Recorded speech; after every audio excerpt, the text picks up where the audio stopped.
미국 LA 베다니 교회 방수민 목사님은 보리 이삭 속에도 하나님의 사랑이 숨어 있다고 하시는데요. 목회 현장에서 경험한 재미나고 은혜로운 이야기들 한번 들어보세요. 정 집사는 결혼해서 미국에 오게 되었다. 언어 문제, 문화 적응, 맞벌이를 해야만 사는 미국 생활 초기엔 힘든 일이 많았다. 정 집사가 가장 힘들어한 것은 주위 친척들로부터 너희는 예수 잘 믿고 11조도 한다면서 어째 맨날 그 모양으로 어렵게 사냐는 말을 듣는 것이었다. 한동안 하나님한테 불평하면서 이렇게 기도했단다. 하나님, 저들이 하는 소리 들으셨죠? 나 너무 쪽팔립니다. 너무 쪽팔린다고요. 그 말에는 이런 뜻이 함축돼 있었다. 하나님, 예수 믿으면 뭔가 달라지는 것이 있어야 하는데 사는 게 너무 힘에 겨워 항상 숨이 목까지 찬 것 같습니다. 주위를 둘러보면 나를 돕는 자는 아무도 없고 비아냥대는 말뿐입니다. 나를 사랑하신다는 주님조차 항상 침묵하고 계신 것 같다고요. 그런 푸념 섞인 기도를 한동안 했다. 남편은 사람 사귀기를 좋아해 바다 낚시를 다니고 조기 축구를 하느라 주일 예배를 자주 빠졌다. 어느 날 정집사 부부가 사무실로 찾아와 눈물을 뚝뚝 흘렸다. 남편은 고개를 푹 숙이고 있고 아내가 목이 메어 목사님, 이제 우리 어떻게 살아요? 집 할부금은 어떻게 갚고요? 라며 흐느꼈다. 남편이 복사기 판매 및 수리하는 회사를 친구 셋과 동업했는데 사람이 좋아 나가서 돌아다니길 즐기다 보니 본인은 영업과 출장 수리를 맡았단다. 그런데 지난 월요일 출근해보니 사무실은 온데간데 없고 진열장에 가득 있어야 할 복사기들도 하나도 없었다. 그동안 동업자들이 깜짝같이 속이고 다 빼돌려 자기들끼리 다른 곳에 회사를 차렸다. 사람 좋은 남편은 배신감에 부르르 떨며 눈물만 흘렸다. 술을 먹고 휘발유통을 들고 가서 불사 지른다는 것을 겨우 말려 목사님을 찾아왔다며 둘 다 울었다. 장모님과 함께 사는데 우리 교회 권사님이다. 오복심 권사님은 기도로 사는 분이다. 엄마는 그렇게 기도 많이 하는데 왜 이런 일이 생겨? 불평하는 딸에게 권사님은 웃으며 하나님은 모든 것이 합력하여 선을 이루게 하신단다. 목사님께 찾아가 기도나 받으렴 하시더란다. 그래요, 기도합시다. 그런데 정 집사님, 먼저 두 가지를 하나님 앞에 약속하면 기도해 드리겠습니다. 마음만 먹으면 지킬 수 있는 것입니다. 첫째, 주일에는 예배를 드리십시오. 조기 축구는 토요일에 차고 주일에는 꼭 교회 나와 예배부터 드리십시오. 지키시겠습니까? 아멘. 그리고 우리 신앙의 조상인 아브라함은 무엇을 하든지 어디를 가든지 먼저 제단을 쌓고 여호와의 이름을 불렀습니다. 그러니 이제부터 개업을 하거나 이사를 하든 무슨 일을 시작하기 전에 저를 부르세요. 먼저 함께 예배를 드립시다. 하실 수 있겠습니까? 아멘. 그러고 나서 사무실 바닥에 무릎을 꿇고 앉은 정집사 부부의 머리에 손을 얹고 눈물로 기도했다. 2주 후 사무실을 얻었다는 말을 듣고 가서 신문지를 바닥에 깔고 앉아 예배드렸다. 하나님이 축복하셔서 1년 만에 친구들과 동업하던 때의 매상을 혼자 이루었다. 수입이 예전보다 3배가 늘었다. 3년 후에는 다른 회사와 합병하게 되어 거래처가 배로 늘어났다. 무엇보다 부부의 신앙이 견고하고 아름답게 성장했다. 정집사 부부가 또 이번에 찾아왔다. 목사님 부부를 성지순례 보내드리기로 했다며 하얀 봉투를 내밀었다. 이번엔 드릴 수 있는 넉넉한 형편이 되게 하신 하나님께 감사해 또 눈물을 흘리며 기도했다. 내 아내는 사정이 있어 여행 비용을 교회에 헌금하고 나 혼자 이집트와 이스라엘로 성지순례를 다녀왔다. 갈릴리 호수 근처 호텔 베란다에서 혼자 새벽 기도하며 정집사 부부를 더욱 영적으로 물적으로 축복해 주시길 간절히 기도했다. 추수감사절 예배 때 정집사가 나와 간증했다. 하나님, 나 너무 쪽팔려요 하는 푸념 기도를 했는데 하나님은 그런 기도도 듣고 멋지게 응답해 주셨다고 하여 모두들 한바탕 웃었다. 정집사가 이사한 집으로 신방 예배를 드리러 가니 골프장 한가운데 있는 아름다운 저택이었다. 본인들도 이것이 꿈인가 현실인가 싶어 아침에 일어나면 서로 얼굴을 쳐다보며 현실임을 감사한다고 했다. 어느 교인이 내게 물었다. 정집사가 복권에 당첨됐다던데 그 말이 정말입니까? 어처구니가 없어 웃으며 대답했다. 예, 천국 복권에 당첨됐지요. 하나님은 우리의 쪽팔려요 하는 기도도 들으신다. 기도할 수 있는데 왜 걱정하십니까?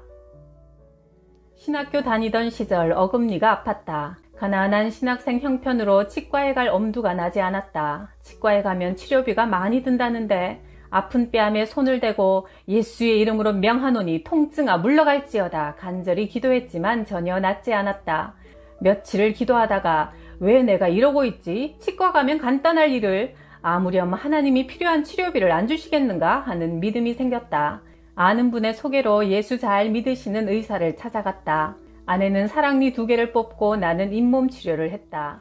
신학생 부분이 정상 치료비의 4분의 1도 안 되는 $480만 내라고 했다. 치료비를 수표로 다음 주 화요일 날짜를 적어 지불했다. 주님, 치료비 부도 안 나게 해주세요. 신학생이 부도 내면 주님 망신, 나 망신, 합동으로 망신당합니다. 주실 줄 믿습니다. 정말 열심히 기도했는데 며칠이 지나도록 돈 생길 기미는 전혀 보이지 않았다. 아내에게 하나님은 반드시 주신다. 걱정하지 마라며 큰 소리 치던 소리가 점점 작아졌다. 내일이면 부도 나는데 듣고 있는 강의가 머리에 들어오지 않았다. 주님, 오늘 저녁까지 돈을 은행에 넣어야 합니다. 이젠 정말 시간이 없습니다. 축 늘어진 어깨로 3층 강의실에서 계단을 걸어 내려오는데 누가 내 어깨를 툭 치며 물었다. 수민방? 맞습니다. 해피 발렌타인 하며 카드를 주었다.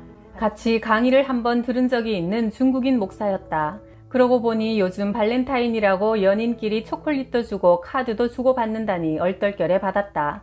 기숙사에 돌아와서 주님, 저는 지금 돈이 필요합니다. $480입니다. 라고 울며 기도하다가 강의 노트 속에 끼워 놓은 카드가 생각나 열어보았다. 놀랍게도 그 속에 $500짜리 수표가 들어있는 게 아닌가. 돈이 아니라 하나님이 내게 보내신 사랑의 편지 같았다. 아, 주님, 제게 발렌타인 카드를 보내셨군요. 주님, 믿음 없는 나를 용서해 주십시오. 내 눈에서 이번에는 뜨거운 감사의 눈물이 흘렀다. 다음 날 그 중국인 목사에게 물었더니 제 돈이 아닙니다. 어느 중국인 사업가가 꼭 필요한 신학생에게 전하라고 준 돈인데 기도 중에 하나님이 당신의 얼굴을 기억나게 하시고 당신 이름이 수민방이라고 불러주셨습니다. 그 말을 듣고 돌아와 또 울었다. 하나님이 내 이름을 직접 가르쳐 주시며 내게 주라고 하셨다니. 그렇게 눈물로 감사 기도를 하다가 치료비는 $480인데 왜 $500짜리 수표를 주셨을까 생각하니 치과 갈 때 넣었던 휘발유 값이 정확히 $20였다. 우리 교단인 북미주 개혁장로회의 총무로 일하는 박동권 목사님과 함께 산에 가서 기도한 적이 있다. 당시 박 목사님은 교단 총무직에 지원하고 싶은데 단독 목회 경력 7년 이상이라는 조항 때문에 자격이 미달이었다. 그는 미국에서 경영학을 전공하고 소니 회사에서 중력으로 일하다가 뒤늦게 신학하고 목사가 되었다. 산기도를 한 번도 해본 적이 없는데 같이 가자고 하여 내가 자주 가던 빅베어 산에 있는 포레스트 폴로 가기로 했다. 산속에 들어가니 오후 4시가 되었다. 깊은 산 계곡 옆 물소리가 나는 곳에 아무리 고함을 질러도 괜찮을 것 같아 자리를 잡았다. 박 목사님, 산기도는 소나무 잡고 몸부림치며 뿌리가 뽑히도록 마음껏 소리질러 기도하시면 됩니다. 그러려고 깊은 산에 들어온 거니까요. 우리는 주여 주여 속 시원하게 소리 지르며 기도했다. 얼마나 기도가 잘 되던지 밤이 늦도록 기도에 열중했다. 밤 11시쯤 갑자기 하늘이 환해졌다. 목사님도 하늘이 환해지는 거 보입니까? 박 목사님, 하늘문이 열린다더니 정말 하늘이 환해지네요. 예, 더 열심히 기도합시다. 주여! 주여!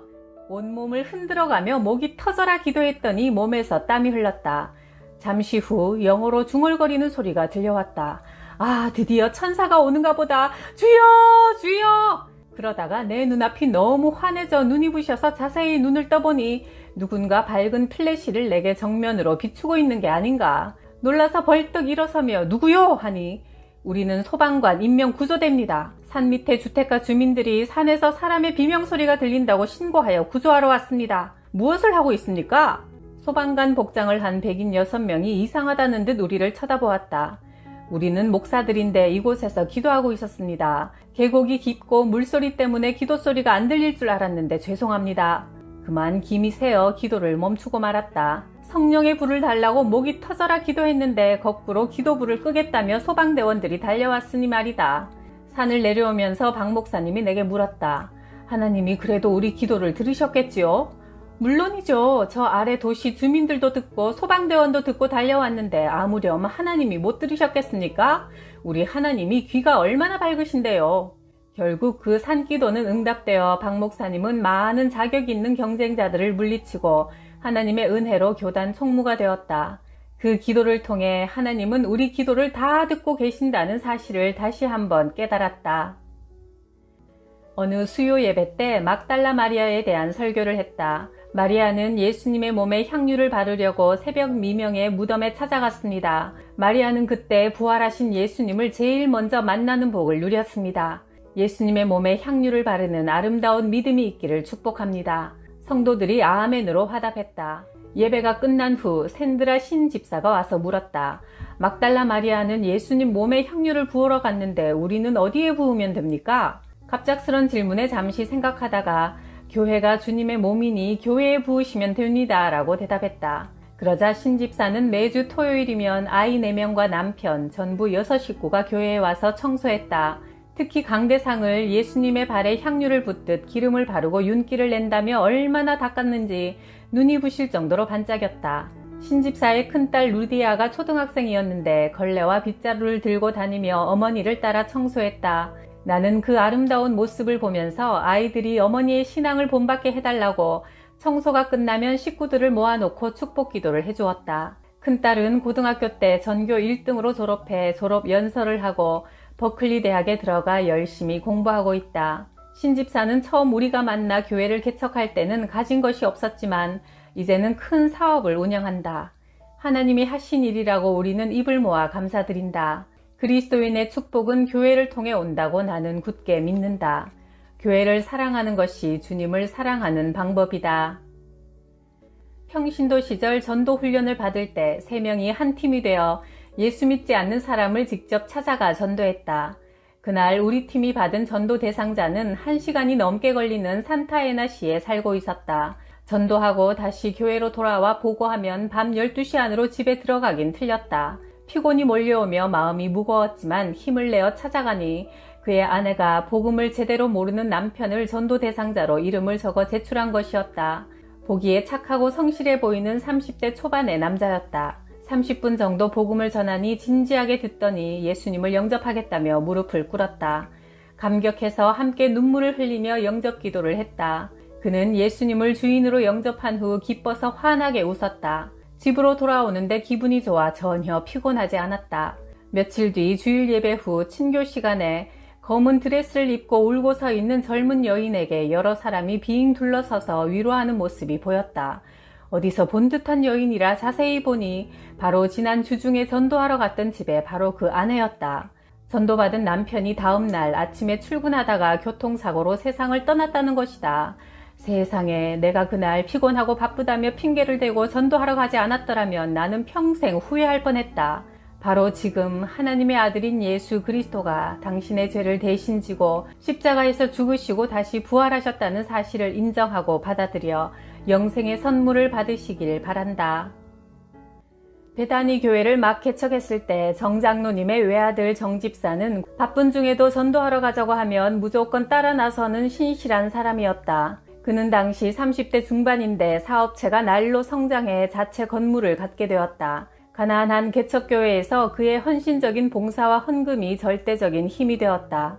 그런데 그토록 신실하던 사람이 점점 이상해졌다. 마치 본인이 목사인 것처럼 착각하는 듯 했다. 신방을 가도 자기가 설교할 테니 목사님은 가만히 있으라 했다. 한 번은 나를 찾아와서 말했다. 이번에 나를 장로시켜 주십시오. 그러면 목사님에게 2만 달러, 2천만 원을 드리고 자동차 한 대를 교회에서 구입하도록 하겠습니다. 장난이라도 그런 말은 하면 안 됩니다. 했더니 정색하며 장로를 안 시켜주면 베다니 교회에 더 있을 수 없습니다. 했다. 20여 명 모이는 교회에서 정집사 가정, 정장로님 부부, 그의 누이 가정까지 모두 6명이 나간다니 큰일이었다. 너무 괴로워 기도원에 올라 3일 금식 기도를 했다. 마음이 평안했다. 그래, 목사를 안 하면 안 했지 교회를 그런 식으로 이상하게 만들 수는 없다 하는 마음이 생겨 그 다음 주일에 만나 조심스럽게 말했다. 아무리 기도해 보아도 하나님이 원하시는 방법이 아닌 것 같습니다.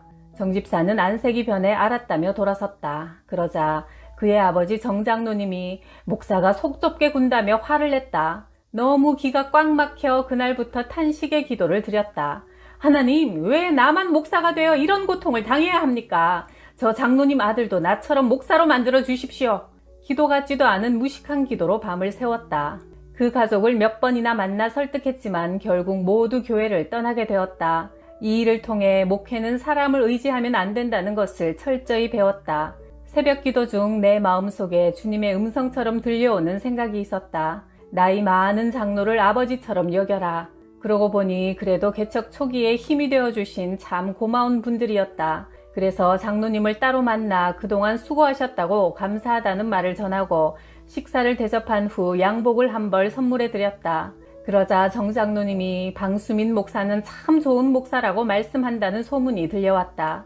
그 후 4년의 세월이 흘렀다. 풀러신학원에서 동문 만찬 모임이 있어 참석했는데 한쪽 구석에서 열심히 커피를 끓이는 사람이 어디서 많이 본 사람이었다. 자세히 보니 바로 정 집사가 아닌가. 그는 이제 신학교를 다니며 전도사가 되었다고 한다. 가슴이 철렁했다. 하나님과 나만 아는 푸념의 기도가 이루어지다니. 하나님, 제가 홧김에 한 기도를 진짜 응답하시면 어쩝니까? 이왕 이렇게 된 것 정전도사가 진실하고 훌륭한 목사로 쓰임받게 하옵소서. 식사 내내 마음속으로 기도했다.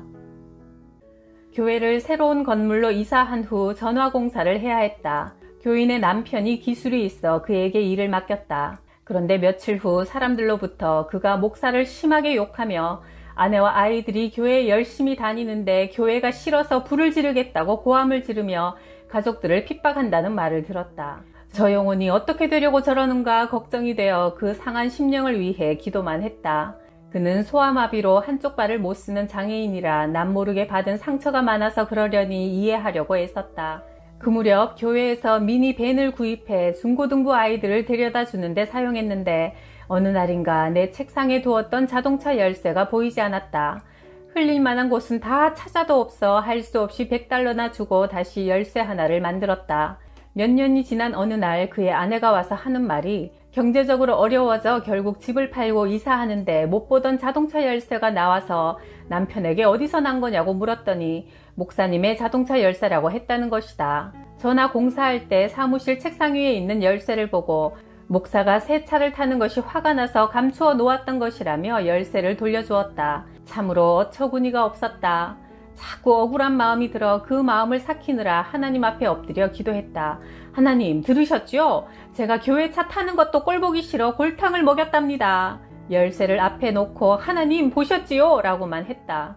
몇 년 후 그가 중풍으로 쓰러져 요양시설에 있다는 안타까운 소식을 들었다. 원래 소아마비로 한쪽 발을 못 썼는데 멀쩡한 쪽으로 중풍이 와서 이제는 온 몸을 전혀 움직이지 못해 병상에 누워만 있단다. 그 소식을 들으니 나를 향해 욕할 때보다 가슴이 더 아팠다. 목사는 욕을 먹어도 주님을 위해서라면 괜찮다. 그런데 성도가 비참한 모습이 되는 것을 지켜보는 것은 참으로 견딜 수 없이 가슴이 아프다. 툭 하면 교회에 불을 지른다더니 결국 자기 몸에 불을 지른 격이 되고 말았다. 어느 목사님이 다른 교회 헌신 예배에 설교해 달라는 부탁을 받았다. 여호와는 나의 목자시니 내가 부족함이 없으리로다는 시편 23편의 아름다운 말씀을 전하기로 했다. 초청한 교회의 직원한테서 전화가 왔다. 목사님, 주보를 만들려는데 성경 본문과 설교 제목을 가르쳐 주십시오. 시편 23편 여호와는 나의 목자시니입니다. 사무원이 조금 머뭇거리다가 다시 물었다. 시편 23편 여호와는 나의 목자시니입니다. 그런데도 말귀를 못 알아듣고 또 묻기에 목사님이 점잖게 말했다. 아, 그거면 됐지. 뭘 더 원하나? 그러자 사무원은 알겠다며 전화를 끊었다. 후에 목사님이 헌신 예배에 가서 순서지를 받아보니 이렇게 적혀 있었다. 성경 본문 시편 23편 설교 제목 여호와는 나의 목자시니 그거면 됐지. 뭘 더 원하나? 그 제목에 설교하시는 목사님 자신이 크게 은혜를 받았다고 한다. 여호와는 나의 목자시다 라는 말은 하나님이 내 삶 전체를 책임져 주시겠다는 뜻이다. 하나님이 책임져 주시면 되는 것 아닌가? 그거면 됐지. 여러분은 무엇을 더 원하는가? 사람은 누구나 나만 유난히 힘들게 사는 것 같이 느껴질 때가 있다. 남이 하는 일은 다 크고 잘 돼 보여 남을 힐끗힐끗 쳐다보며 부러워한다. 어떤 나무꾼이 나무를 하러 산에 올라갔다가 호랑이를 만났다. 사발만한 눈을 부릅뜨며 으르렁거리는 호랑이를 보고 얼른 옆에 있는 나무 위로 올라갔다. 올라가고 보니 너무 작은 소나무라 나무는 휘어져 꺾이려고 하는데 밑에서 호랑이는 으르렁대며 빙빙 맴돌았다. 결국 나무가 꺾여 떨어져 호랑이 등에 올라타게 되었다. 이젠 떨어지면 죽는다. 온 힘을 다해 호랑이 등을 붙드니 놀란 호랑이가 이산저산으로 뛰어다녔다. 산 언덕에서 화전을 일구던 농부가 그 모습을 보고 어느 놈은 팔자가 좋아 대낮부터 호랑이를 타고 놀러다니고 나는 팔자가 더러워 죽도록 땅만 파네 하면서 투덜거렸단다. 주변에 큰 사업을 해서 잘 나가는 사람이 보이는가? 남 보기에 좋을 뿐이지 그는 지금 호랑이 등에 탄 것처럼 죽기 살기로 매달려 있는 것이다. 나는 지금 돈 100만 원이 없어 고민하지만 그 사람은 1억이 없어 밤잠을 못 이룬다. 걱정하는 숫자만 다른 것이다. 그리스도인은 오늘 최선을 다하고 내일은 주님께 맡기며 사는 사람들이다. 내일 일을 걱정하지 마라. 내일 일은 내일에 맡겨라. 하루의 괴로움은 그날 겪는 것으로 충분하다. 마태복음 6장 34절.